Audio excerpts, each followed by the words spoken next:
పిఠాపురం పరిసరాల్లో ఉన్న దేవాలయాల్లో తాటి బుట్టలతో ప్రసాదం ఈ విధంగా ఇది తిరుమలలో జరగాలని ఒక ఆలోచనతో రావడం జరిగింది. ముందుగా పిఠాపురం నియోజకవర్గంలో దీన్ని ఇంప్లిమెంట్ చేద్దాం అని ఆయన చెప్పడం జరిగింది. తిరుమలలో స్వామివారికి ఇస్తున్న నైవేద్యాలు ఇవన్నీ కూడా గోవింద భోగు దీని పేరు. తిరుమలలో ఏదైతే జరుగుతుందో అది కూడా ఇక్కడ నియోజకవర్గంలో ఇంప్లిమెంట్ చేద్దామన్నారు.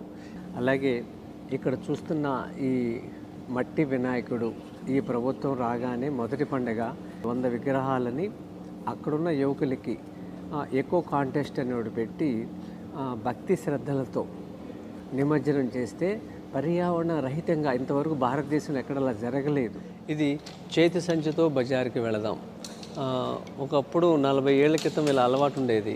పిఠాపురం అనే పేరుతోనే ఈ వస్తువులన్నీ మనం తయారు చేసామనుకోండి, స్థానికంగా వాళ్ళకి ఒక ఆదాయం వస్తుంది. రెండోది అదొక మోడల్గా నిలబడుతుంది. ఈ అవకాశం ఇచ్చిన పవన్ కళ్యాణ్ గారికి మనస్ఫూర్తిగా అభినందనలు, ధన్యవాదములు.